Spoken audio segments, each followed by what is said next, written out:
तो दोस्तों आज मैं आप लोगों के लिए लेकर के आया हूँ महारानी सीजन 1 का फुल एक्सप्लेनेशन। तो अगर आपको ये वीडियो पसंद आता है तो वीडियो को भी लाइक कीजिए और चैनल को सब्सक्राइब करें। तो कहानी शुरू होती है बिहार के मुरैना गांव से और ये समय है अक्टूबर 1998 का। राय साहब नाम के एक बड़े आदमी को देखते हैं जिसे मिलने के लिए दिलीप नाम का लड़का आता है जो अभी अभी दिल्ली से आया है। राय साहब का कंप्लेन है कि उसके यहाँ पर दिलीप की बीवी काम करने को नहीं आई। इस पर दिलीप कहता है कि उसकी पत्नी अब काम करने नहीं आएगी क्योंकि उसे दिल्ली में नौकरी लग गई है और वह अपनी पत्नी को लेकर वहीं शिफ्ट हो जाएगा। इस पर राय साहब काफी ज्यादा भड़क गए थे क्योंकि दिलीप जैसा छोटी जात का आदमी खुद को बड़ा मानने लगा था। लेकिन राय साहब का मानना है कि बड़ी जाति और छोटी जाति में अंतर तो होता ही है और वो हमेशा ही रहेगा। दिलीप राय साहब से कहता है कि आप अपने इस महल से थोड़ा बाहर निकल कर देखिए, दुनिया बदल रही है और उसी के अनुसार खुद को बदल लीजिए। वो प्रणाम कहकर वहां से चला जाता है। इसके बाद बिहार के चीफ मिनिस्टर भीमा भारती को देखते हैं जिसे उसका चीफ सेक्रेटरी मिश्रा उसके पार्टी प्रेसिडेंट गौरी शंकर पांडे का एक न्यूज दिखा रहा था जिसे वो लोग लेकर काफी टेंशन में थे क्योंकि उसी के पार्टी के लोग सीएम की कुर्सी को हड़पना चाहते थे, चाहे उसके लिए कुछ भी करना पड़े। और उन्हें ये भी लग रहा था कि गौरी शंकर के साथ नवीन कुमार भी मिला हुआ है जो भी उन्हीं के पार्टी का है। लेकिन बीमा भारती को तो छठ पूजा का सारा सामान रखवाया है कि नहीं इसकी चिंता थी। उसके बाद वो लोग पहुंच जाते हैं रानी भारती के घर जो बीमा भारती की पत्नी है। अपने गाँव पहुंचकर भीमा भारती का खुशी से स्वागत किया जाता है पर घर पहुंचने के बाद उसकी पत्नी रानी मुंह फुलाकर बैठी हुई थी क्योंकि उसका पति बहुत समय के बाद अपने घर आ रहा था। उनके 3 बच्चे थे, जयप्रकाश, सत्यप्रकाश और रोशनी। रोशनी अपनी माँ से कहती है कि आप पापा का मनपसंद ठेकुआ बना रही हो लेकिन उनसे मुंह फुलाकर भी बैठी हुई हो। भीमा अंदर आकर अपने बच्चों को गिफ्ट देता है और छठ पूजा के लिए अपनी पत्नी के लिए एक नई साड़ी लाता है। लेकिन रानी तो मुंह फुलाकर बैठी हुई थी क्योंकि उसका पति 1 साल के बाद घर आ रहा है। भीमा अपनी पत्नी का दिल जीतने के लिए कुछ भी करने को तैयार था, इसलिए उसकी पत्नी कहती है तो फिर जाइए दूध दू कर लाइए। जिस पर उसका मुंह खुला का खुला रह जाता है क्योंकि वो तो चीफ मिनिस्टर है, वो सबके सामने दूध कैसे निकाल सकता है। अंदर जो कुछ भी हो रहा था सभी लोग बाहर से देख रहे थे और आखिर में वो दूध निकाल कर अपनी पत्नी को दे देता है और वो भी खुश हो जाती है। लेकिन इतना कम नहीं था कि वो अपने मुख्यमंत्री पति से कहती है कि अब जाकर दूध बेच कर आइए। जब भीमा भारती दूध बेच रहा था तो मीडिया में भी ये सब कुछ दिखाया जा रहा था और लोग चीफ मिनिस्टर को देखने के लिए पागल हुए जा रहे थे। ये सबसे हेल्थ मिनिस्टर नवीन कुमार काफी टेंशन में था। लेकिन दूसरा मिनिस्टर जो एनिमल हस्बेंड्री मिनिस्टर है उसका नाम है प्रेम कुमार, वो कहता है कि भीमा भारती ने बहुत मेहनत की है, मुख्यमंत्री बनने दीजिए, उसका हक है। जिस पर नवीन कुमार उसे गुस्से में घूरने लगते हैं और जब उस मिनिस्टर के ऊपर गलती से चाय गिर जाती है तो नवीन कुमार उसे कहता है कपड़े उतारिए और सबके सामने उसे बेइज्जत करता है और कहता है कि इलेक्शन लड़ने के लिए फंड तुम हमसे मांगते हो, अब मैं तुम्हें बताता हूँ कि तुम्हारे सीट पर किसका ज्यादा हक है। नवीन अपने लोगों से पूछता है कि आखिर इस चीफ मिनिस्टर में ऐसा क्या है जो मुझ में नहीं है, क्या ये चीफ मिनिस्टर मुझसे ज्यादा पढ़ा लिखा है। नवीन प्रेम कुमार को वहां से भगा देता है। इसके बाद हम देखते हैं कि राय साहब को शंकर महतो नाम का एक नक्सल लीडर पकड़ लेता है जिसका लाल झंडा काफी पॉपुलर है और ऊंची जाति के अत्याचारी उसे बहुत डरते हैं। यहाँ पता चलता है कि दिलीप की हत्या हो गई थी जो करने वाला राय साहब था। इसके बाद शंकर महतो और उसके लोग राय साहब और उसके जितने भी करीबी लोग थे, उसके गुंडे थे, सभी को गोली मार देते हैं। फिर अगले दिन वहाँ पुलिस पहुंच जाती है और पता चलता है कि ऐसे ही नरसंहार यहाँ पर 2 साल में 8 बार हो चुके हैं। बीमा भारती वहाँ पहुंच जाते हैं और डीजीपी से उन्हें पता चलता है कि 8 लोगों की मौत हुई है। फिर वहाँ भीड़ में सभी बीमा भारती के खिलाफ नारेबाजी करने लगते हैं। इसके बाद हम पार्टी प्रेसिडेंट गौरी शंकर को देखते हैं जिसे उसके मिनिस्टर्स कह रहे होते हैं कि वो सभी लोग अपना एक मौका पाने के लिए बैठे हुए हैं क्योंकि हेल्थ मिनिस्टर नवीन कुमार अपने ही पार्टी के खिलाफ भूख हड़ताल पर बैठ गए। इसलिए वो विधायक चाहता है कि गौरी शंकर भी कुछ तो करे, जिस पर वो कहता है कि समय आने पर वो ऐसी चाल चलेगा जिस पर सभी हैरान हो जाएंगे। देखते हैं क्या करता है ये। भूख हड़ताल में नवीन कुमार अपने ही पार्टी के चीफ मिनिस्टर के खिलाफ कह रहा होता है और सबके सामने ये भी कहता है कि शंकर महतो को 24 घंटे के अंदर अरेस्ट करने। मुख्यमंत्री को दिल्ली से बोरा जी का कॉल आता है जो चीफ मिनिस्टर से कहते हैं कि आप राज धर्म का पालन कीजिए और भीमा भारती को कोई फर्क नहीं पड़ता कि नवीन और गौरी पांडे उसके खिलाफ कोई प्लान बना रहे हैं क्योंकि उनके खिलाफ कुछ भी बोलना मतलब फायदा उसके दुश्मनों को ही होगा और ये खबर हेडलाइन बन जाएगी वो अलग। प्रेम कुमार शंकर महतो से मिलता है और उसे ढेर सारा पैसा देता है। लेकिन तभी वहां पर पुलिस पहुंच जाती है और उन लोगों के बीच गन फाइट शुरू हो जाती है। नक्सल लीडर शंकर महतो और उसके लोग वहां से भागने में कामयाब होते हैं लेकिन police animal husbandry minister Prem Kumar को गिरफ्तार कर लेती है और उन्हें यह भी पता चलता है कि प्रेम कुमार शंकर महतो को 5 लाख कैश में दे रहा था। अब ये सबसे मुख्यमंत्री के पार्टी पर लोग सवाल उठा रहे थे। यहाँ तक कि नवीन कुमार से भी लोग पूछ रहे थे कि उन्हें उन्हें पता नहीं था कि प्रेम कुमार और शंकर महातो मीटिंग करने वाले थे। नवीन कुमार बहुत भड़का हुआ था और वो डीजीपी पर अपना गुस्सा निकालता है और कहता है कि तुरंत स्टेटमेंट रिलीज करो, मीडिया को बताओ कि मुझे इस मीटिंग के बारे में कुछ नहीं पता था। लेकिन डीजीपी कहते हैं कि प्रेम ने ही तो ये कहा था कि आपने ही उसे वहां पर भेजा और आपको मीटिंग के बारे में सब कुछ पता था। नवीन उस ऑफिसर को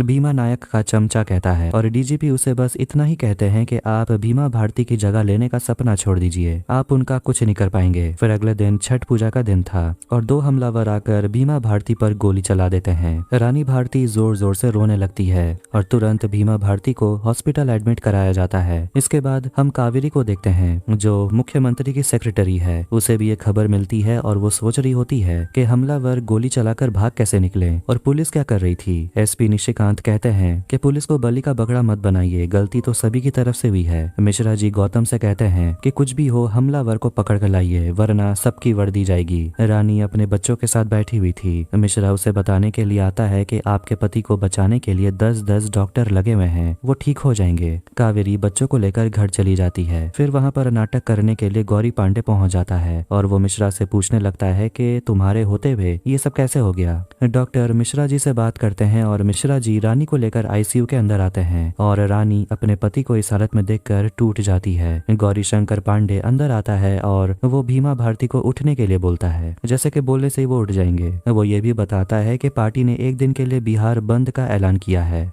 गौरी शंकर वहाँ रानी से भी मिलते हैं और उससे ये भी कहते हैं कि तो वो आप ही थे जो भीमा भारती से बाजार में दूध बिकवा रही थी। अस्पताल में फिर नवीन कुमार भी पहुंच जाते हैं और ये देखते हुए कि सीएम की हालत का फायदा उठाने के लिए कई लोग लाइन में खड़े हैं। मिश्रा जी डॉक्टर से कहते हैं कि एक बुलेटिन जारी करिए और लोगों से कहिए कि चीफ मिनिस्टर की हालत सुधर रही है और कल उन्हें डिस्चार्ज कर दिया जाएगा और उनका इलाज अब उनके घर से ही होगा। कावेरी मिश्रा को समझाती है कि अगर न्यूज बाहर आ गई कि सीएम की हालत सच में बहुत खराब है और उन्हें घर पर रखा गया है तो ये स्कैंडल हो जाएगा। मिश्रा समझाता है कि जब तक ये हॉस्पिटल में रहेंगे तब तक उनके हालत को लेकर लोग कुछ ना कुछ कहते ही रहेंगे, एक बार घर आ जाएंगे तो सब नॉर्मल हो जाएगा। और वो कावेरी को समझाता है कि ये माहौल जंग का है और हमारा सेनापति घायल है, लेकिन उसके घाव कितने गहरे हैं ये दुश्मनों को नहीं पता चलना चाहिए। अगले दिन भीमा भारती को घर पर शिफ्ट कर दिया जाता है और उन्हें वहीं पर वेंटिलेटर पर रखा जाता है। न्यूज में बताया गया था कि उनकी हालत में सुधार हो रही है। दिल्ली से बोरा जी पहुंच जाते हैं और पार्टी के सारे मिनिस्टर्स भी थे जो जानना चाहते थे कि आखिर मिश्रा जी ये कौन सा गेम खेल रहे हैं। मिश्रा जी बताते हैं कि 10-15 दिन के अंदर भीमा भारती ऑफिस में आने लगेंगे और यही सच है कि उनकी हालत सुधर रही है। लेकिन वहाँ पर डॉक्टर को भी बुलाया जाता है जो सच कह देते हैं कि जब सीएम को डिस्चार्ज किया गया था उनकी हालत बहुत क्रिटिकल थी। मिश्रा जी के कहने पर उन्हें डिस्चार्ज करना पड़ा। कम से कम 3-4 महीने लगेंगे बिस्तर से उठने में, वापस ऑफिस जाने में कम से कम 6-7 महीने लग जाएंगे। इसलिए बोरा जी और गौरी शंकर पांडे सीएम आवास पहुंच जाते हैं और मुख्यमंत्री की हालत को देखकर कहते हैं कि हाई कमांड यही चाहते हैं कि फिलहाल आप अपने हेल्थ पर ध्यान दें, लेकिन इन सब में बिहार के 7 करोड़ जनता के बारे में तो सोचना होगा।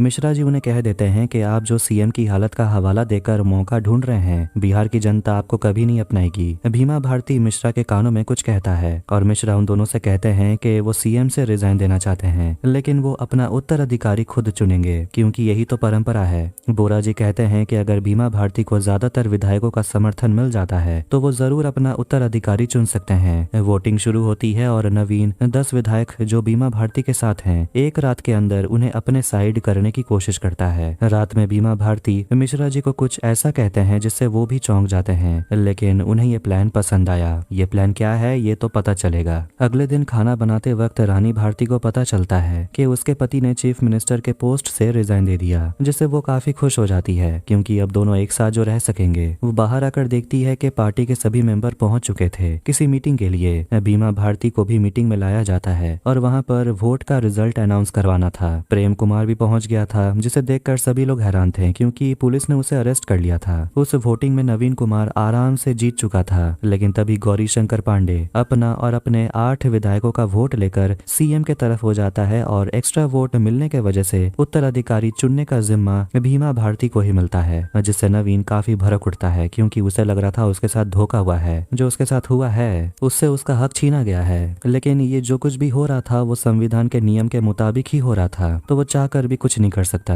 मीटिंग का बहिष्कार करते हुए नवीन वहां से चला जाता है। गौरी शंकर पांडे को लग रहा था कि वो सीएम को सपोर्ट कर रहा है तो उसे ही सीएम बना दिया जाएगा, जिसके बाद वो अपने अपने पार्टी प्रेसिडेंट के पोस्ट से रिजाइन दे देता है। इस आदमी का गजब का कॉन्फिडेंस है। लेकिन बीमा भारती का डिसीजन कुछ और ही था। गौरीशंकर पांडे का चेहरा उतर गया। मीटिंग में सभी लोगों को चाय देने के लिए रानी आ रही थी और लोग उसे माला पहनाने लगते हैं। मतलब कि बिहार की नई चीफ मिनिस्टर अब रानी भारती है, जो एक हाउसवाइफ है। उसे पार्टी चलाने का, राज्य को चलाने का कोई एक्सपीरियंस नहीं है। खैर, जो घर चला सकती है वो देश भी चला सकती है।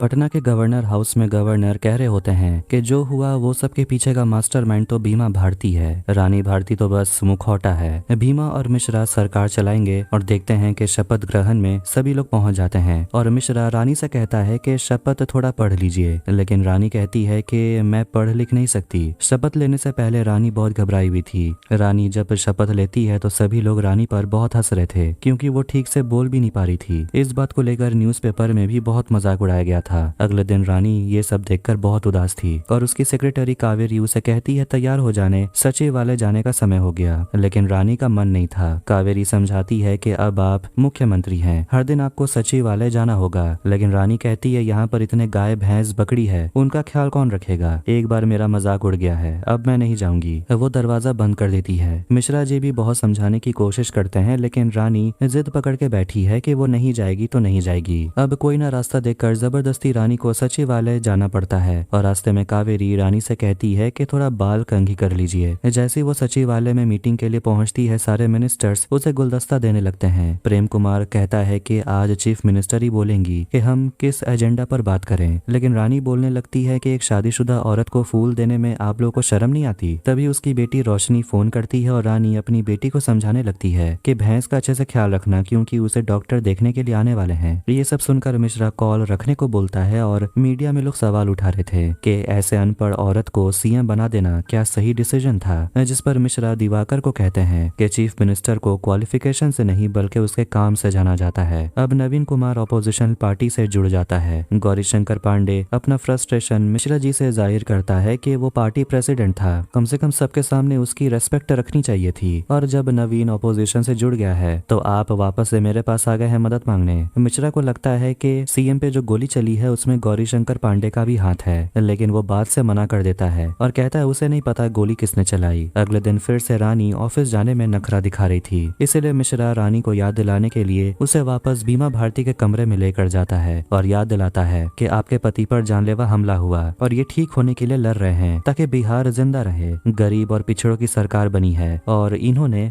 आपको अपना अधूरा सपना पूरा करने का जिम्मा दिया है। वो रानी को साफ साफ कह देता है कि अगर हमारी पार्टी सत्ता से गई तो आपका पति भी नहीं बचेगा। वो रानी से पूछता है कि आपको कभी जानने का मन नहीं करता आपके पति पर गोली किसने चलाई। बीमा भारती भी रानी से कह देता है कि सत्ता और तुम्हारा सुहाग अब तुम्हारे हाथों में है। दूसरी तरफ हम मुखिया जी करमवीर बाबा को देखते हैं जो अपने लोगों को भड़का रहे थे लड़ने के लिए और वो नक्सल लीडर शंकर महातो के कट्टर दुश्मन है। अगले दिन कावेरी बैठी हुई थी क्योंकि रानी सचिवालय जाने के लिए तैयार ही नहीं हो रही थी, लेकिन अचानक रानी तैयार होकर आ जाती है, ऑफिस चलने के लिए बोलती है। रास्ते में वो कावेरी से पूछती है कि अब तक गोली चलाने वालों का पता क्यों नहीं चल पाया। कावेरी कहती है पुलिस इन्वेस्टिगेशन कर रही है। रानी पूछती है कि सबसे ऊपर वाला ऑफिसर कौन होता है। कावेरी बताती है डीजीपी। रानी कहती है मुझे डीजीपी से मिलना है। कावेरी कहती है कि आप मत मिलने जाइएगा, वो आपसे मिलने आएंगे, आप बस आदेश दीजिए। डीजीपी फिर रानी से मिलने के लिए आते हैं और उनके पास एक स्केच है जिनका गोली चलाने में हाथ हो सकता है। चारों तरफ नाकाबंदी लगा दी गई है और जल्दी इन दोनों को पकड़ लिया जाएगा।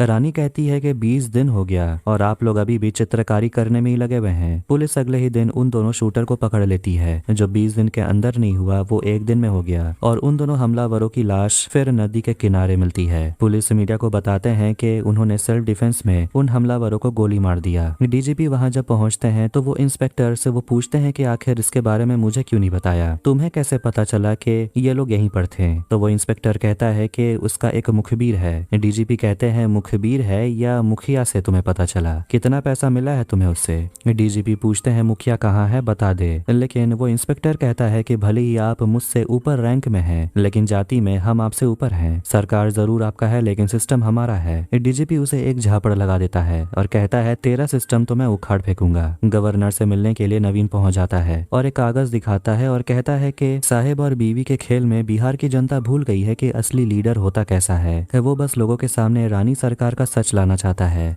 एक दिन रानी विधानसभा पहुंचती है और अंदर सभी मर्दों को बैठा देखकर पूछती है कि ये विधानसभा है कि मर्द सभा। कावेरी मुस्कुराते हुए कहती है कि देश दुनिया तो मर्द ही चलाते हैं, अगर थोड़ा ध्यान से देखेंगे तो कुछ औरत भी दिखाई देंगी। वो काफी घबराई हुई थी, लेकिन मिश्रा उसे समझाता है कि आपको ज्यादा कुछ नहीं करना होगा, सब कुछ ठीक हो जाएगा। फिर जब स्पीकर वहां आते हैं तो वो रानी भारती का स्वागत करते हैं और उसे विश्वास प्रस्ताव प्रस्तुत करने को बोलते हैं। इसके बाद नवीन जो अपोजिशन पार्टी का लीडर बन गया है वो ताबड़तोड़ रानी के सरकार के ऊपर हमला करता है, ये कहते हुए कि एक अनपढ़ लीडर इस राज्य को चला नहीं सकती, और ये भी पूछता है कि रानी का क्वालिफिकेशन क्या है। एजुकेशन 0, एक्सपीरियंस 0, पॉलिटिकल करियर 0, हर चीज में 0। वो रानी को 0 सीएम कहता है। रानी घबरा जाती है। जब रानी की बारी आती है तो वो खड़ी होकर बोलती है कि ये बात सच है कि मैं अनपढ़ हूँ, लेकिन वो ये भी कहती है कि मैं कोई शौक से अनपढ़ नहीं हूँ। शौक से कौन अनपढ़ होता है? वो कहती है कि वो सिर्फ चौथी कक्षा तक पढ़ी है, क्योंकि उसके प्राइमरी स्कूल में सिर्फ चौथी कक्षा तक क्लास था।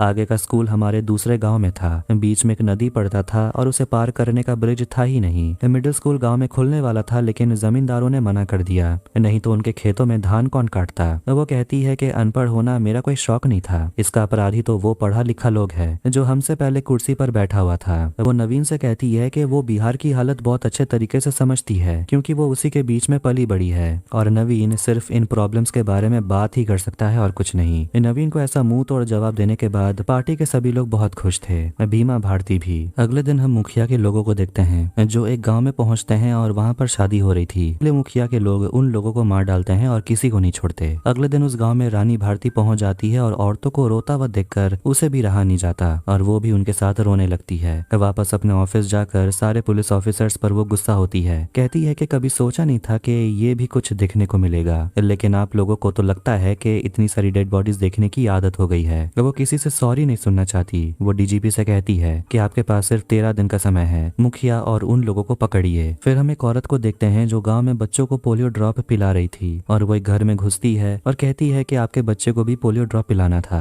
लेकिन वो आदमी उसे वहां से बाहर निकाल देता है और देखते हैं कि उस घर में मुखिया का आदमी कुंवर सिंह मौजूद था। वो औरत असली में एक पुलिस ऑफिसर थी। वो एक ढाबे में डीजीपी से मिलती है और बता देती है कि घर पर उसे शक हुआ कि मुखिया का आदमी वहीं पर छुपा हो सकता है। उसने चेहरा तो नहीं देखा, लेकिन मुखिया का आदमी कुंवर सिंह हो सकता है। तभी उस ढाबे के सामने कुंवर सिंह और उसके लोग पहुंच जाते हैं हमला करने और पुलिस को बाहर बुलाने लगते हैं। ये सब देख करके वो लोग बुरा फंस गए हैं। डीजीपी गौरीशंकर पांडे को कॉल करते हैं और उनसे मदद मांगते हैं, लेकिन जान बचाने के बदले में गौरीशंकर पांडे डीजीपी से 70 लाख रुपए मांगते हैं। इसके बाद गौरीशंकर कुंवर सिंह को कॉल करते हैं और कहते हैं पुलिस वालों को छोड़ देने। इसके बाद डीजीपी और कुंवर बैठकर बात करते हैं और कुंवर कहता है कि मैं ट्रिगर दबाने वाला था, लेकिन आपने अपना काम कर दिया। पर तभी पुलिस वाले अपना बंदूक निकाल लेते हैं और कुंवर समझ जाता है कि उसके साथ धोखा हुआ। पुलिस उसे पकड़ लेती है और रानी तुरंत पुलिस स्टेशन पहुंचती है और उस हमलावर को देखकर उसे पूछती है कि तुम लोग इंसान हो या राक्षस। वो कहता है भगवान। रानी उसे पूछती है मुखिया कहाँ है। वो कहता है मुखिया हर जगह है, पुलिस स्टेशन में, सिस्टम में, आपके कैबिनेट में, हर जगह। वो धमकी देता है कि बीमा भारती पर गोली फिर से चलेगी और पुलिस उसे पकड़ के जेल में बंद कर देती है। न्यूज से पता चलता है कि कुंवर सिंह मुखिया का राइट हैंड था और उसे गिरफ्तार कर लिया गया है। ये सब कुछ देखकर गवर्नर बीमा भारती से कहते हैं कि आपकी पत्नी सरकार अच्छा चला रही है, लेकिन उसे संभल कर रहने को बोलता है, क्योंकि कुंवर सिंह का अरेस्ट होने से मुखिया कभी भी हमला कर सकता है। बीमा भारती को लगता है कि मुखिया के पीछे भी जरूर कोई है, लेकिन वो कौन हो सकता है। कावेरी रानी को फाइल पर साइन करने को बोलती है तो वो अंगूठा लगा देती है कि मुझे अंगूठा लगाने में बहुत शर्म आती है। कावेरी कहती है कि आप अभी भी साइन करना सीख सकते हो, इतना भी कठिन नहीं है, और वो खुद रानी को साइन करना सिखा देगी। फिर वहाँ पर एक पेटी फाइल रख दिया गया था, जिसे देखकर कावेरी बताती है कि बीमा भारती को गोली लगने की वजह से सारे विभाग में फाइल जमा होते जा रही थी। कावेरी एक एक कर फाइल पढ़ती है, जिसमें पता चलता है कि इलेक्ट्रिक विभाग और बाकी सारे डिपार्टमेंट को फंड्स की जरूरत है। कोई भी विभाग में फंड नहीं था। सरकारी कर्मचारियों को 2-4 महीने से पगार भी नहीं मिला, जिस पर रानी पूछने लगती है कि आखिर इन लोगों के पास फंड्स क्यों नहीं है। वो पूछती है फाइनेंस सेक्रेटरी कौन है। कावेरी कहती है परवेज आलम। वो तुरंत उसे मिलने के लिए जाती है तो वो बताता है कि उसके पास भी पैसे नहीं है और सरकारी कर्मचारियों को पैसा देने के लिए 1500 करोड़ की जरूरत है। वो कहता है राज्य सरकार का खजाना खाली है, किसी तरह सेंट्रल गवर्नमेंट का पैसा लेकर वो लोग काम चला रहे हैं। जब वो लोग बैठकर बात करते हैं तो रानी समझ जाती है कि कोई तो है जो सरकारी तिजोरी से पैसे चुरा रहा है। परवेज आलम कहता है कि अगर हम हर विभाग के खर्चे को जांचें तो चोर पकड़ा जाएगा। इसके बाद हम एक फीमेल पुलिस ऑफिसर को देखते हैं बक्सर में, जो नक्सल लीडर शंकर महतो से मिलती है जो मुखिया का कट्टर दुश्मन है। वो औरत कहती है कि हमें भी उन लोगों पर जवाबी हमला करना चाहिए क्योंकि उन लोगों ने हमारे गांव पर हमला किया। शंकर कहता है कि अगर हम लोग अपने दुश्मन पर ऐसे ही हमला करने लगे तो उनमें और हम में क्या फर्क रह जाएगा। परवेज आलम रांची के कलेक्टरेट ऑफिस पहुंचता है और वहां वो गुप्ता जी से मिलता है और कहता है कि ट्रेजर से कितना पैसा लिया जा रहा है उसका हिसाब वो देखना चाहता है। लेकिन गुप्ता जी कहने लगते हैं कि वो बिल तो छोटे लाल के पास है और आज वो छुट्टी पर है। जब वो छोटे लाल को फोन लगाता है तो वो नाटक करता है, कहता है कि वो आईसीयू में है और उनका पथरी का ऑपरेशन हुआ है। वो परवेज से कहता है कि जैसे ही उसे होश आएगा वो सारा बिल उसे कुरियर कर देगा। परवेज आलम समझ गया था कि यहाँ कुछ तो गड़बड़ हो रहा है।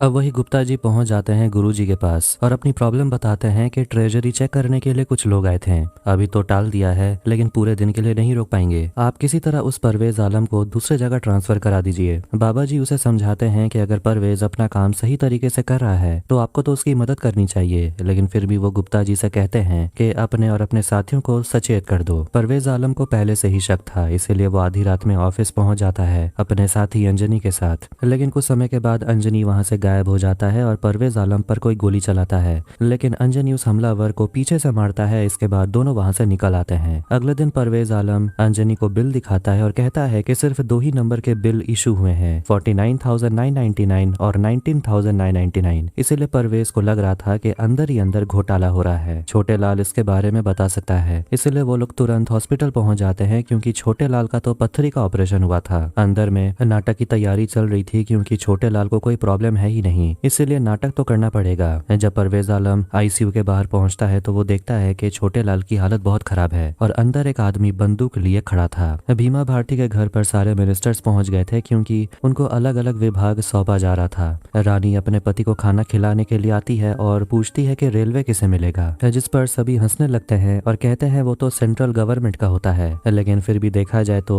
सब तो आपका ही है। दिवाकर ये कहता है कि जब तक सब चाहते हैं तब तक आप ही हमारी टेक्निकल चीफ मिनिस्टर है। ये बात रानी को चुभ जाती है और कावेरी से पूछती है कि टेक्निकल चीफ मिनिस्टर का मतलब क्या होता है। वो कहती है इसका मतलब है कागजी मुख्यमंत्री, सिर्फ नाम की मुख्यमंत्री जिसके पास कोई पावर नहीं होता। परवेज आलम रानी को आकर रिपोर्ट दिखाता है कि पिछले 8 महीने से पशुपालन विभाग मतलब कि एनिमल हस्बेंड्री डिपार्टमेंट में 27 करोड़ ट्रेजरी से विड्रॉ किए गए हैं। एक तरह से देखा जाए तो ये चोरी ही है। बाकी डिपार्टमेंट के बिल की भी जांच हो रही है। सिर्फ एक ट्रेजर का ये हाल है तो बिहार के पूरे 48 ट्रेजर का क्या हाल होगा। वो ये भी बता देता है कि उस पे गोली भी चली थी। रानी उसे कह देती है कि आप खुलकर जांच कीजिए, हम डीएम को आदेश दे देंगे, वो आपका सहयोग करेंगे। रानी साइन करने की प्रैक्टिस कर रही थी और कावेरी उसे बता देती है कि आप अपने पार्टी के खिलाफ जांच कर रही हैं, पार्टी जरूर विरोध करेगी। रानी पूछती है तो फिर मैं सही कर रही हूँ या फिर गलत। कावेरी कहती है देखा जाए तो सही है। परवेज की पत्नी विजया काफी टेंशन में थी क्योंकि उसके पति के ऊपर गोली भी चली है और विजया अपने बेटे को भी लेकर टेंशन में थी क्योंकि यहाँ कोई अच्छा इंग्लिश मीडियम स्कूल भी नहीं है, इसीलिए वो चाहती है कि वो लोग दिल्ली ट्रांसफर हो जाए। लेकिन परवेज कह देता है कि अभी इंक्वायरी को बीच में छोड़कर वो नहीं जा सकता। अगले दिन पशुपालन विभाग के मंत्री प्रेम कुमार परवेज आलम से बात करते हैं और उसे धमकी देते हैं कि आपके पोस्ट पर बहुत लोगों की नजर है, चिंता मत करिए, हम आपको कुछ नहीं होने देंगे। इनडायरेक्टली वो उसे धमका रहा है कि इस इंक्वायरी को ड्रॉप कर दें। दिवाकर फिर से रानी का मजाक उड़ा रहा था। जब वो ये पूछी थी कि रेलवे विभाग किसको जाएगा तभी उसे चीफ मिनिस्टर का बुलावा आता है और वो रानी से मिलता है और वो उसे पूछती है कि टेक्निकल मुख्यमंत्री का मतलब क्या होता है। दिवाकर को वैसे तो फाइनेंस डिपार्टमेंट मिला था, लेकिन रानी उसे कहती है कि यहाँ अस्पताल की हालत बहुत खराब है, आप हेल्थ मिनिस्ट्री ले लीजिए और फाइनेंस हमें दे दीजिए। ये जानकर दिवाकर हैरान हो गया था क्योंकि इन सब के बारे में भीमा भारती को तो पता ही नहीं था। भीमा भारती टीवी पर न्यूज देख रहा था जिसमें बताया जाता है कि मुख्यमंत्री ने अपने मंत्रिमंडल में बहुत सारे बदलाव किए हैं और कई सारे डीएम एसपी का ट्रांसफर भी हुआ है। भीमा भारती अब किसी तरह बिस्तर से उठकर व्हील चेयर पर बैठ जाता है जिसे देखकर रानी खुश होती है, लेकिन भीमा भारती उसे पूछता है कि आज जो कुछ हुआ वो क्या था। रानी कहती है कि अगर हमसे कुछ गलत हुआ है तो आप ठीक कर दीजिए। भीमा भारती कह देता है कि जो जहाँ पर था वहीं रहेगा। मिश्रा जी कहते हैं कि अगर ऐसा किया तो फिर रानी जी की छवि खराब हो जाएगी। भीमा भारती अपनी पत्नी से कह देता है कि दिवाकर को फाइनेंस डिपार्टमेंट दे दीजिए। रानी कहती है कि कम से कम उसे हेल्थ मिनिस्ट्री तो मिला है, वरना वो भी नहीं देती। परवेज आलम को पता चलता है कि बिहार के अलग अलग ट्रेजर से करोड़ों रुपए का घोटाला हो रहा है। है, वो भी 1-2 करोड़ का नहीं, हर ट्रेजर से 40 से 50 करोड़ का घोटाला। ये सब जानकर तो परवेज का भी सिर घूम गया, क्योंकि इतना बड़ा घोटाला उसने अपनी जिंदगी में नहीं देखा था। वो रानी को फोन करके आधी रात में बता देता है कि 958 करोड़ का घोटाला हुआ है। परवेज आलम एनिमल हस्बेंड्री में काम करने वाले कुछ लोगों से बात कर रहा था और उनसे पूछ रहा होता है कि एनिमल हस्बेंड्री डिपार्टमेंट में सबसे ज्यादा घोटाला देखने को मिला है, जिस पर वो लोग कहने लगते हैं कि जानवरों को पालने में उनके खाने का खर्च इन्हीं का बिल है जो आपके पास है। लेकिन परवेज कहता है कि इसमें जिस दुकान का नाम लिखा हुआ है जहाँ से खाना आता है वो तो एग्जिस्ट करता ही नहीं है, वैसा कोई दुकान है ही नहीं, ये सारे बिल फर्जी हैं। वो कहता है कि एनिमल हस्बेंड्री डिपार्टमेंट के महीने का बजट 3 करोड़ है, लेकिन उन्होंने विड्रॉ किया है 27 करोड़। वो सभी से कहता है कि सीएम के ऑर्डर पर आप लोगों के ऊपर ऑलरेडी एफआईआर हो चुका है और आप लोग सस्पेंड हो जाएंगे, प्रोसीडिंग शुरू होगी और आप सभी के प्रॉपर्टी जब्त हो जाएंगे। इसलिए परवेज उनसे कहता है कि सरकारी गवाह बन जाने कम से कम सजा तो कम हो जाएगी। छोटे लाल को परवेज आलम समझाता है कि आपकी किडनी से 2 किलो के पत्थर निकले हैं, इसलिए बाहर का गंदा खाना बंद कर दीजिए, वरना जो आपका खुद का है वो भी बाहर आ जाएगा। कुछ समझ आ रहा है क्या कह रहा हूँ? छोटे लाल कहता है कि मैं गवाह बनने को तैयार हूँ, बस सजा माफ करवा दीजिए। इसके बाद छोटे लाल बताने लगता है कि किस तरह से एनिमल हस्बेंड्री डिपार्टमेंट अपने बजट से ज्यादा बिल बनाते हैं और परवेज पूछता है कि ये सब कब से चल रहा था। वो कहता है पिछले 8 साल से।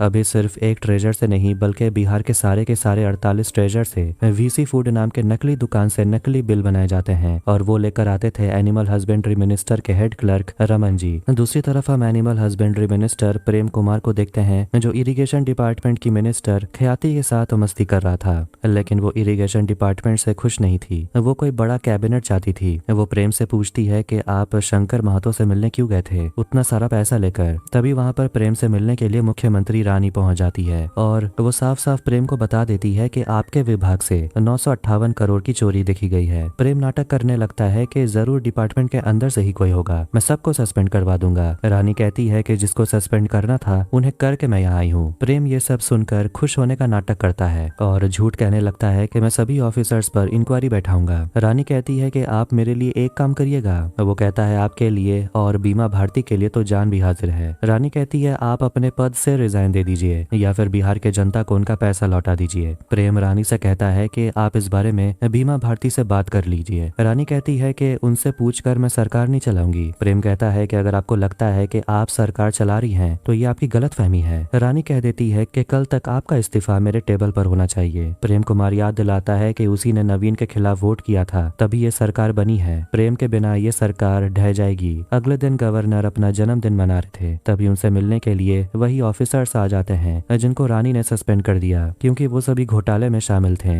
गुप्ता जी कहते हैं कि हमारा पक्ष रखने का अधिकार भी उन्होंने नहीं दिया। गौरी शंकर पांडे बाबा जी से मिलने के लिए आते हैं और अपनी परेशानी बताते हैं कि डीजीपी को लगता है कि हम कुंवर सिंह के साथ मिले हुए हैं, कुंवर को लगता है कि हम पुलिस के साथ मिले हुए हैं। जब रानी घर पहुंचती है तो मिश्रा जी उसे समझा रहे होते हैं कि जो घोटाला हुआ है उसकी जांच होनी चाहिए, लेकिन इस सब में प्रेम कुमार को मत घसीटिए क्योंकि कहीं न कहीं उनकी सरकार प्रेम कुमार की वजह से ही बनी है और वैसे भी प्रेम कुमार ऊंची जाति का है, इसलिए उसका पार्टी में रहना जरूरी है। इंक्वायरी जरूर होना चाहिए लेकिन फिलहाल नहीं। ऐसा कोई डिसीजन मत लीजिए जिससे आपकी ही सरकार खतरे में आ जाए। लेकिन आखिर में भीमा भारती कह देता है कि प्रेम कुमार रिजाइन नहीं देगा। परवेज आलम और अंजनी बहुत डरे हुए थे क्योंकि घोटाले से जुड़े हुए जितने भी ऑफिसर्स थे उनका पक्ष अब सुना जाएगा, उसके बाद ही कोई डिसीजन लिया जाएगा। परवेज कहता है ये सभी तो क्रिमिनल हैं, उन्हें तुरंत सस्पेंड कर देना चाहिए। लेकिन तभी वहाँ पर प्रेम पहुंच जाता है और परवेज आलम को धमकाता है कि 10 दिन के अंदर बिहार छोड़कर चले जाओ, वरना परवेज और उसके परिवार की जान खतरे में आ सकती है। न्यूज में रूलिंग पार्टी के ऊपर सवाल उठाए जा रहे थे क्योंकि 958 करोड़ का घोटाला हुआ है। इसके बाद भी अगर प्रेम कुमार अपने पोस्ट पर बना हुआ है मतलब कि पूरा पार्टी ही करप्ट है। प्रेम कुमार अपने आदमी को पता करने को बोलता है कि आखिर ये सब खबर बाहर कैसे आई। भीमा भारती अपनी पत्नी को समझा रहा होता है कि ये सब परवेज नहीं किया है, उसी ने खबर फैलाई है। वो आपके भोलेपन का फायदा उठा रहा है। वैसे भी वो जिस पोस्ट में है नवीन के वजह से है और नवीन हमारा दुश्मन है, इसलिए आप समझ जाइए कि परवेज आलम आपकी तरफ है या नवीन के तरफ। नवीन कुमार मीडिया में आकर बोलने लगता है कि तुरंत प्रेम कुमार अपने पद से रिजाइन दे और ये घोटाले का सीआईडी इन्वेस्टिगेशन हो। रानी बहुत गुस्से में थी क्योंकि परवेज आलम को मीडिया में नहीं जाना चाहिए था। परवेज बस इतना कहता है कि वो जनता के सामने सच लाना चाहता था क्योंकि जनता का ही पैसा चोरी हुआ है, उन्हें जानने का हक है कि चोर कौन है। रानी कहती है कि आपने ये सब नवीन और अपोजिशन के कहने पर किया। परवेज कहता है ये झूठ है, लेकिन रानी गुस्से में उसे अपने पोस्ट से डिसमिस कर देती है। अपने ऑफिस से जाते जाते परवेज अंजनी रानी से कहता है कि ईमानदारी से काम करते रहना, फल जरूर मिलता है। एक नए विद्यालय का उद्घाटन करने के लिए रानी जाती है और वहाँ उसे नवीन की पत्नी मिलती है, जो कहती है कि हमारे पति आपसे कुछ बात करना चाहते हैं। जब वो नवीन से मिलती है तो नवीन बताने लगता है कि अब वो रानी के बारे में वो नहीं सोचता जो वो पहले सोचा करता था। जो उसने विधानसभा में बोला वो ये भी समझता है कि कहीं ना कहीं रानी मजबूर भी है, जो वो चाहती है वो कर नहीं पा रही। रानी पूछती है कि आप और बीमा भारती में दुश्मनी कैसे हो गई। वो कहता है हम दोनों दुश्मन तो नहीं है लेकिन दोस्त भी नहीं है, हमारे बस विचार अलग अलग हो गए हैं। नवीन और रानी दोनों के विचार प्रेम कुमार के बारे में एक ही हैं। नवीन प्रेम से बदला लेना चाहता है क्योंकि प्रेम ने उसे धोखा दिया था और रानी भी प्रेम को अपने पार्टी से निकालना चाहती है, लेकिन वो बेबस है। प्रेम कुमार के पास 8 विधायक है जिनके सपोर्ट से ये पार्टी बनी हुई है, लेकिन नवीन कहता है कि मैं आपको 13 विधायक दूंगा और ये विधायक आपका सपोर्ट करेंगे प्रेम कुमार को हटने में। रानी पूछती है कि अगर आप अपने बात से पलट गए तो, इसीलिए प्रूफ के लिए वो कागज देता है जिसमें 13 विधायकों का सिग्नेचर होते हैं। रात के समय रानी एक रामलीला प्रोग्राम में जाती है और रामलीला में जब सीता लक्ष्मण रेखा पार करके रावण के पास जाती है, दर्शक में बैठे कुछ लोग बात करने लगते हैं कि अगर सीता लक्ष्मण रेखा पार करके नहीं गई होती तो रावण जैसा राक्षस का अंत नहीं हुआ होता। इसलिए कभी कभार लक्ष्मण रेखा पार करना पड़ता है बुराई को खत्म करने के लिए। ये सब कुछ सुनकर रानी को समझ आ गया था कि अगर बुराई का नाश करना है तो उसे भी अपने पति के बनाए हुए लक्ष्मण रेखा को पार करना ही होगा।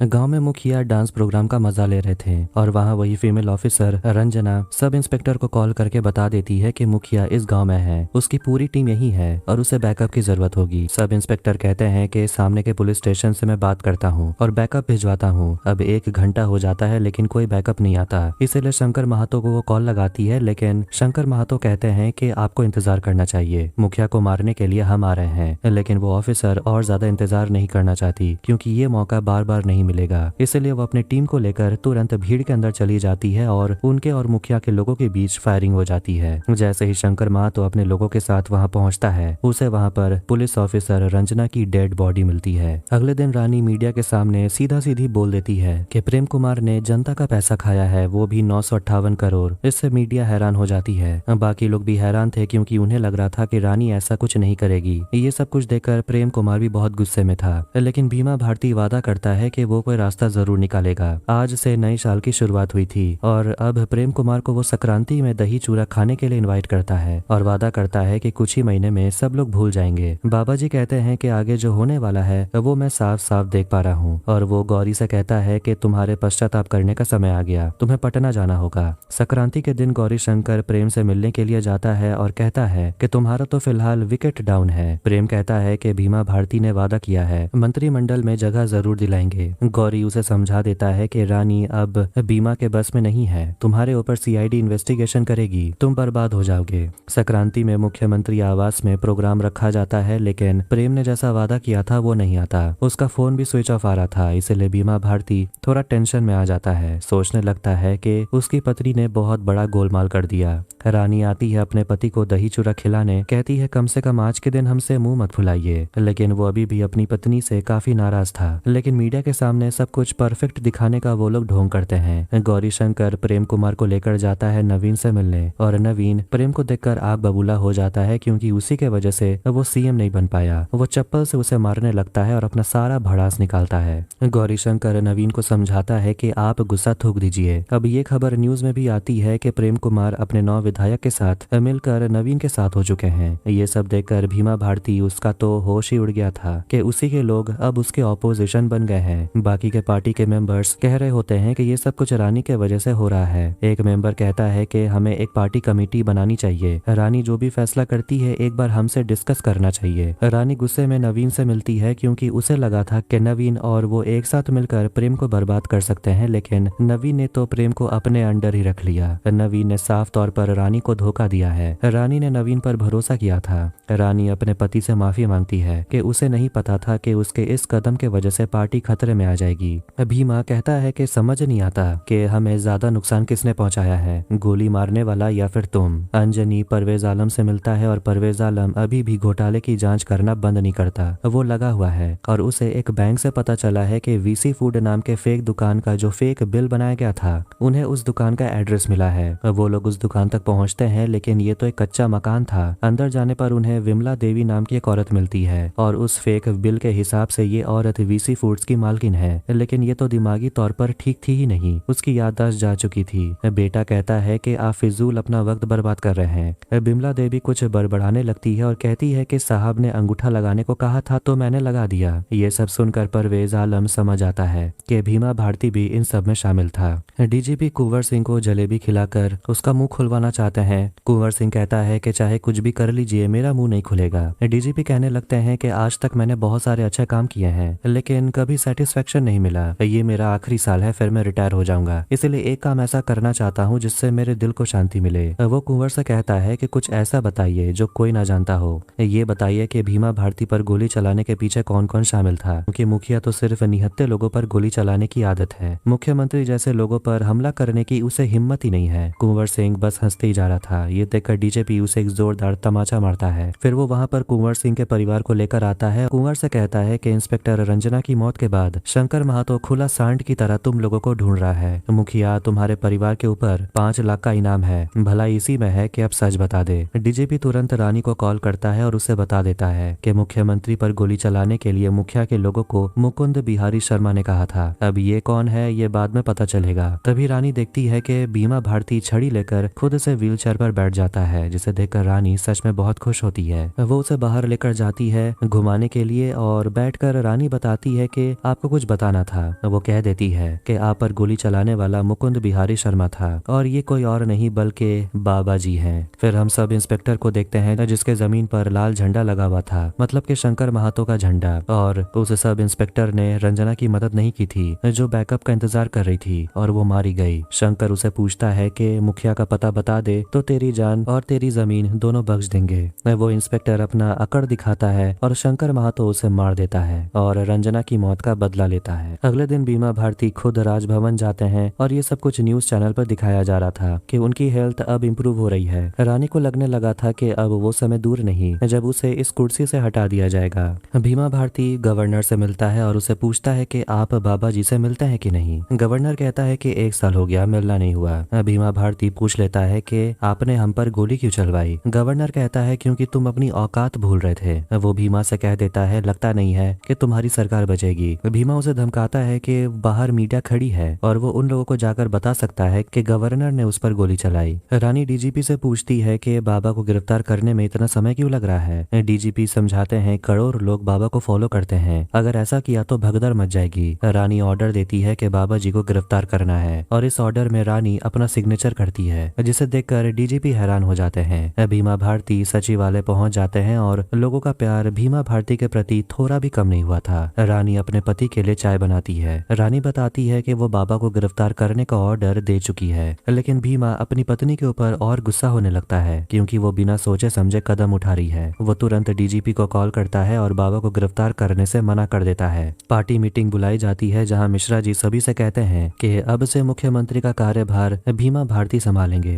ये सब देखकर रानी को अच्छा नहीं लगता। परवेज आलम और अंजनी बिमला देवी के बेटे बलदेव का पीछा करते हैं, जो आश्रम में गवर्नर के पीए से मिलता है, जो अपनी माँ के बीमारी के नाम पर उनसे बहुत सारे पैसे ले लेता है। जैसे ही वो लड़का वहाँ से निकलता है, परवेज आलम और अंजनी बलदेव को पकड़ लेते हैं और उससे पूछते हैं कि आखिर तुमने उससे पैसे क्यों लिए। इसके बाद हम बाबा जी को देखते हैं जो मुखिया को हथियार सप्लाई करते हैं और बाबा उसे कहते हैं कि आप अपना साफ सफाई का अभियान जारी रखिए। साफ सफाई मतलब नीची जाति लोगों को मारना। मुखिया कहता है कि उसका एक आदमी कुंवर सिंह जेल में बंद है और अगर कुंवर को जेल से जल्दी नहीं छोड़ा गया तो भीमा भारती के ऊपर फिर से गोली चलेगी। नवीन मुख्यमंत्री बनने का ख्वाब देख रहा था और मुख्यमंत्री बनने से पहले वो अपने मिनिस्टर्स को डिपार्टमेंट बांटने लगता है। ख्याति को कैबिनेट के अंदर जगह नहीं मिलती, जिससे वो खुश नहीं थी। फिर वहाँ गौरी शंकर आते हैं और बताते हैं कि भीमा गवर्नर के साथ कुछ तो प्लानिंग कर रहा है। नवीन सभी से कहता है कि उस पर भरोसा रखने, उसे हर चीज के बारे में पता है और वो गौरी को गृह मंत्रालय सौंप देता है। भीमा भारती देखता है कि डेवलपमेंट को लेकर कोई काम ही नहीं हो रहा, जिस पर दिवाकर और दूसरे मिनिस्टर्स कहते हैं कि फाइनेंस डिपार्टमेंट तो रानी ले चुकी है और वो फंड्स दे ही नहीं रही तो डेवलपमेंट होगा कैसे। फिर वहाँ पर ख्याति आ जाती है जो नवीन के पार्टी में खुश नहीं है क्योंकि उसे कोई अहमियत ही नहीं मिल रही और वो भीमा भारती के सामने रोने लगती है और सब कुछ बता देती है कि नवीन के पार्टी में क्या क्या हो रहा है। भीमा भारती कहता है कि नवीन को अपना हवाई महल बनाने दीजिए चाहिए, शपथ तो हम लेंगे। और भीमा भारती ख्याति को पशुपालन विभाग दे देता है। कहता है बदले में आपको कुछ करना होगा।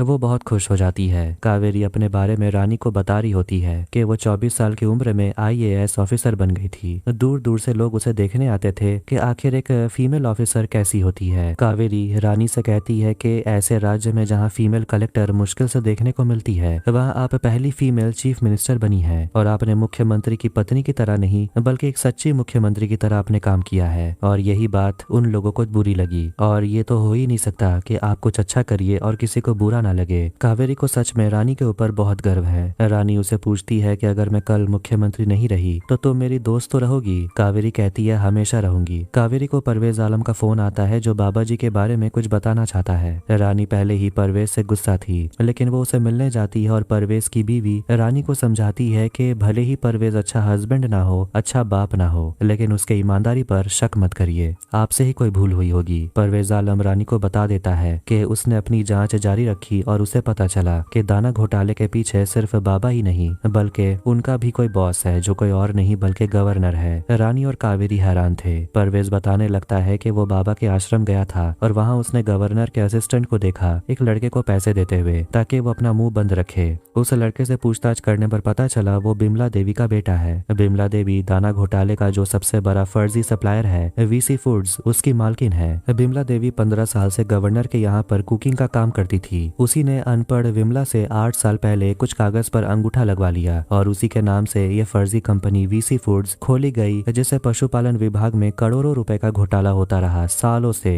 बाबा जी भी ये सब में इन्वॉल्व है, लेकिन असली मास्टरमाइंड गवर्नर है। रानी समझ जाती है कि दाना घोटाला और उसके पति पर गोली चलना दोनों में कनेक्शन है। वो याद करने लगती है कि भीमा भारती गवर्नर से मिलने के लिए गए थे और उन्होंने ही बाबा जी को अरेस्ट होने से रोका। आखिर ऐसा क्यों? रात के 12:30 बजे रानी गवर्नर से मिलने पहुंच जाती है। गवर्नर कह रहा होता है कि कभी सोचा नहीं था कि घूंघट में रहने वाली औरत का ये तेवर भी देखने को मिलेगा।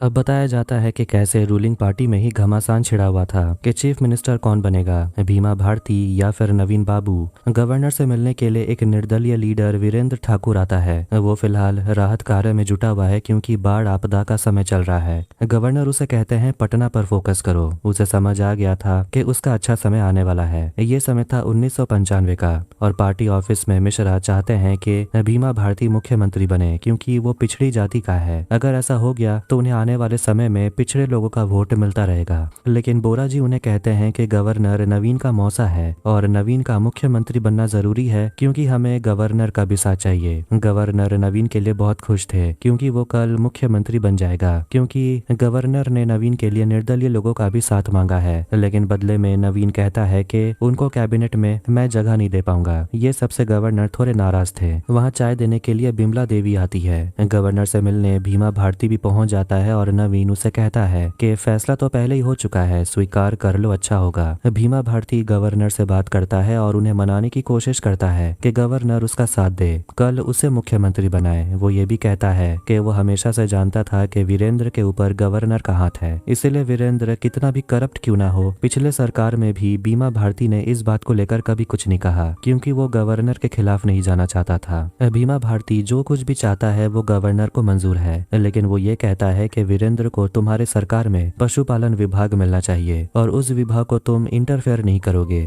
भीमा भारती अपने परिवार का कसम खाता है कि वो वीरेंद्र के खिलाफ कोई आवाज नहीं उठाएगा और इस तरह सभी का साथ पाकर भीमा भारती मुख्यमंत्री बन गया और नवीन को मिला स्वास्थ्य मंत्रालय और वीरेंद्र को पशुपालन विभाग। लेकिन समय के साथ भीमा भारती अपना असली रंग दिखाने लगा। वो एक दिन वीरेंद्र को कहता है पशुपालन विभाग से रिजाइन दे देने। वो जानता है कि उस विभाग से कितना पैसा विड्रॉ किया जाता है। अब इस बात को लेकर दोनों में तू मैं हो जाती है और जब वीरेंद्र बहुत ज्यादा अकड़ दिखा रहा था तो भीमा भारती उसे कह देता है कि 2 दिन है वरना वो इंस्पेक्शन कराएगा और सारा सच बाहर आ जाएगा। अब कहानी आती है प्रेजेंट डे में। गवर्नर से ये सारी बात सुनने के बाद रानी को यकीन नहीं हो रहा था कि उसका पति इतना करप्ट इंसान हो सकता है। गवर्नर रानी से कहता है तो फिर जाकर अपने पति से ही पूछो कि वीरेंद्र की मौत कैसे हुई, शंकर महातो कौन है, प्रेम कुमार मंत्री कैसे बना। रानी भारती जब घर आती है तो उसका पति फिजियोथेरेपी कर रहा था था और मिश्रा जी जाकर बताते हैं कि अगर सरकार गिरने नहीं देना चाहती हो अपना मुंह बंद रखो। गवर्नर नवीन से मिलने के लिए आते हैं और बताते हैं कि रानी इस्तीफा देने के लिए तैयार है। नवीन बहुत खुश हो जाता है और पूछता है तो फिर मैं शपथ कब लूंगा। गवर्नर कहता है कि शपथ तुम नहीं बल्कि बीमा भारती लेगा।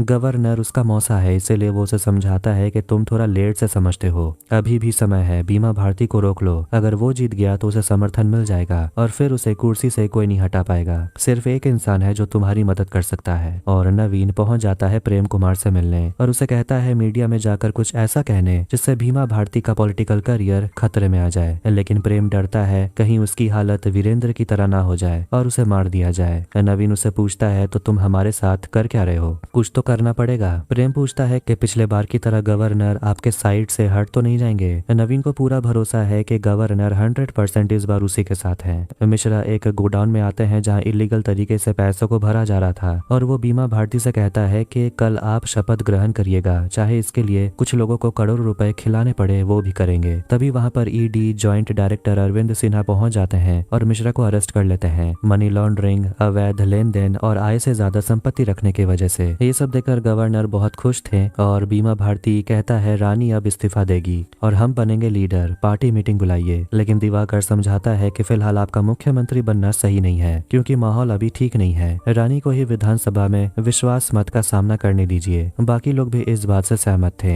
अगले दिन बीमा भारती और रानी भारती की शादी की सालगिरह थी। बीमा भारती भूल गया था इसलिए वो तुरंत मिठाई मंगवाता है। बीमा उसे पूछता है कि कल रात आप कहाँ गई थी। रानी कहती है लगता है आपको तो सब पता है तो हमसे पूछ क्यों रहे हैं। रानी को अपने पति का सच पता चल चुका है लेकिन वो इसे स्वीकार नहीं कर पा रही है। बीमा भारती कहता है कि उस बुड्ढे ने जो कुछ भी कहा कहानी उससे बहुत अलग है। रानी पूछती है तो फिर क्या है असलियत, आप ही बताइए, वीरेंद्र की मौत कैसे हुई। भीमा कहने लगता है कि वीरेंद्र का मरना तय था। उसके बाद हम जाते हैं 1995 का फ्लैशबैक देखते हैं। वीरेंद्र मुखिया जी से मिलने आता है और उन्हें बताता है कि ये छोटे मोटे पटाखे फोड़ने का समय गया, अब बम फोड़ने का वक्त आ गया है वरना बीमा भारती हमारा वजूद खत्म कर देगा। मुखिया कहता है कि बड़े पेड़ को काटने के लिए पहले उसकी डालें काटनी पड़ती हैं, उसके बाद तना। गांव से शुरुआत करके हम शहर जाएंगे। इसके बाद देखते हैं कि मुखिया अपनी सेना के साथ गरीब और पिछड़े लोगों को मारना शुरू करता है जिससे रूलिंग पार्टी की बदनामी हो कि वो तो कुछ कर ही नहीं पा रहे। अपनी सरकार बचाने के लिए बीमा भारती शंकर महातो से मिलता है और उन दोनों में सिस्टम को बदलने का एक जैसा जज्बा था, इसलिए शंकर महातो को सरकार की तरफ से गोला बारूद संरक्षण सब चीज मिलता था। धीरे धीरे बिहार जातीय हिंसा की रणभूमि बन गई और शंकर महातो पिछड़े और गरीब लोगों का मसीहा। शंकर महातो ने ही वीरेंद्र कुमार को मार डाला।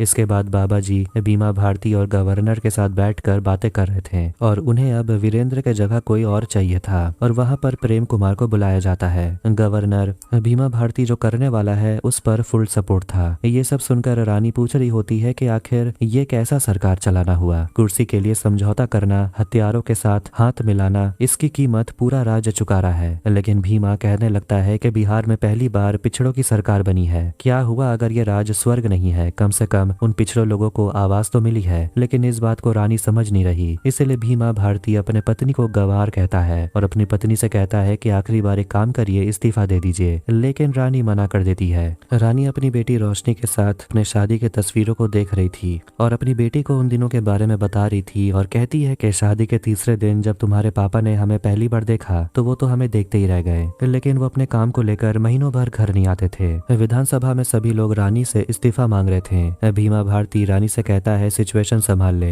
लेकिन वो कहती है कि मैंने भी इन 5 महीनों में बहुत कुछ सीखा है। आज मैं सरकार को बचाऊंगी और सच सच को भी सामने लाऊंगी। बहस की शुरुआत नवीन से होती है और वो मौका मिलते ही रानी सरकार पर हमला करता है, दाना घोटाला के बारे में बात करता है और वो बीमा भारती से कहता है कि इतिहास का हर चीज बार बार नहीं दोहराता। फिर वो रानी के बारे में कहने लगता है कि पहले वो बोली थी कि वो मुसीबत के बीच में पैदा हुई है, इसीलिए वो बिहार को अच्छे से जानती है। लेकिन नवीन का कहना है कि ये गलत है। रानी मुसीबत के बीच नहीं बल्कि भ्रष्टाचार के बीच पैदा हुई है और उसी वजह से ये पार्टी चल नहीं रही। उसके बाद बारी आती है भीमा भारती की, जो महीनों के बाद विधानसभा आया है और वो अपने पुराने किस्से सुनाने लगता है नवीन के बारे में, क्योंकि वो दोनों एक साथ कॉलेज में पढ़ा करते थे। वो नवीन का मजाक भी उड़ाता है जिसे सुनकर काफी मजा आता है और वो साफ साफ कह देता है कि जब तक बिहार में भीमा और रानी की सरकार है तब तक मुख्यमंत्री की नो वैकेंसी। गौरी पांडे भी कुछ बोलने की कोशिश करता है लेकिन स्पीकर उसे बैठने को बोलते हैं। रानी कहती है कि पहले जब गांव में किसी का झगड़ा हो जाता था माथा फूट जाता था, लगता था कितना बड़ा अपराध हो गया, लेकिन जब से वो मुख्यमंत्री बनी है तब उसे पता चला कि यहाँ तो जातीय युद्ध चल रहा है। वो कहती है कि अगर घर में दूसरे कमरे में आग लग जाए तो आप उस आग को बुझाइएगा नहीं। तो रानी ने भी वही किया, लेकिन कुछ लोगों ने इस आग में पेट्रोल डालने का काम किया है। वो कहती है मुझे पता है कि पक्ष और न विपक्ष मुझसे खुश हैं, क्योंकि 5 महीनों में मैंने कुछ किया ही नहीं है, कोई काम ही नहीं हुआ। लेकिन वो कहती है कि जब भी वो डेवलपमेंट के बारे में बात करने जाती थी, परवेज आलम से यही सुनने को मिलता था कि फंड्स नहीं है। इसकी जांच में उसे पता चला कि पशुपालन विभाग में घोटाला चल रहा था, वो भी 958 करोड़ का, और इसका वो निष्पक्ष जांच करवा रही है। और सीआईडी इन्वेस्टिगेशन के बाद कई ऑफिसरों को अरेस्ट कर लिया गया है। प्रेम कुमार पर एफआईआर दर्ज हो चुका है और वो स्पीकर से परमिशन चाहती है कि इस सदन से उसे अरेस्ट कर लिया जाए। इसके बाद प्रेम कुमार वहां पर हंगामा करने लगता है और पुलिस उसे वहां से ले जाती है। रानी इसके बाद अपना शपथ पढ़ने लगती है। स्पीकर पूछते हैं कि आप अपनी बात पूरी कीजिए, शपथ क्यों बोल रही हैं? रानी कहती है कि मैं सदन को अपनी बात याद दिलाना चाहती हूँ कि हम सब ने शपथ लिया था कि हम संविधान का पालन करेंगे बिना भेदभाव के। इसीलिए वो परमिशन चाहती है कि पुलिस पूर्व मुख्यमंत्री भीमा भारती को अरेस्ट करे। इसे सभी हैरान हो जाते हैं, क्योंकि भीमा भारती ने अपने 3 साल के कार्यकाल में दाना घोटाले को रोकने के बजाय उसे और बढ़ावा दिया है। उनके कार्यकाल में 418 करोड़ का घोटाला हुआ। रानी ये कर रही है ताकि वो बिहार के 7 करोड़ जनता का विश्वास जीत पाए। इसके बाद स्पीकर भीमा भारती से कहते हैं कि आप बाहर जाकर खुद को सरेंडर कर दीजिए। नवीन फिर से गुस्सा था कि वो मुख्यमंत्री नहीं बन पाया और वो सारा इल्जाम स्पीकर पे लगाता है। कहता है वो रानी से मिला हुआ है, गवर्नर को कुछ तो करना चाहिए। लेकिन गवर्नर नवीन से कहते हैं कि तुमने रानी को गवार कहा था सबके सामने, लेकिन फिलहाल बिहार में तुमसे बड़ा गवार कोई नहीं है। और हम देखते हैं कि नवीन ने पहले जो 13 विधायकों का सिग्नेचर लिस्ट रानी को दिया था, उन्हीं 13 विधायकों का साथ पाकर रानी अपनी कुर्सी पर बनी हुई है। मतलब कि नवीन ने अपने पैरों पर कुल्हाड़ी खुद मारी है। अब न्यूज में दिखा रहा होता है कि रानी ये बड़ा कदम उठाकर लोगों का दिल जीतने में कामयाब हुई है और एक बहुत बड़ा सामाजिक परिवर्तन भी आया है। फिर बाबा को भी अरेस्ट कर लिया जाता है, जो दाना घोटाला में शामिल थे। यहाँ तक कि उन्होंने भीमा भारती को मारने की भी कोशिश की। उसके बाद कुंवर सिंह के वजह से मुखिया जी को भी अरेस्ट कर लिया गया था। और ये सब करने के बाद रानी ने लोगों के मन में एक उम्मीद की किरण जगाई है कि बिहार की हालत सुधर सकती है। और कुछ महीने गुजर जाते हैं और रानी अपने पति से मिलने के लिए जेल जाती है और वो लोग अपने तीनों बच्चों के बारे में बात करते हैं। रानी अपने पति से पूछती है कि आपको यहाँ कोई तकलीफ तो नहीं है, जिस पर भीमा भारती मुस्कुराता है और अपनी पत्नी से कहता है कि ईमानदारी का मिसाल देकर आप तो रानी से महारानी बन गई। लेकिन वो कहता है कि मैं जल्दी बाहर आऊंगा और बिहार को दोनों में से किसी एक को चुनना पड़ेगा। रानी कहती है कि अगर आप वापस आकर अपनी पत्नी को ढूंढेंगे तो हमें पाएंगे, अगर मुख्यमंत्री को ढूंढेंगे तो रानी भारती आपको मिलेगी। अब अपने पति का आशीर्वाद लेकर वहां से चली जाती है और यही महारानी सीजन 1 का एंड होता है। वीडियो अगर आपको पसंद आया तो वीडियो को लाइक करें, चैनल को सब्सक्राइब करें। मिलते हैं नेक्स्ट वीडियो में। Take care.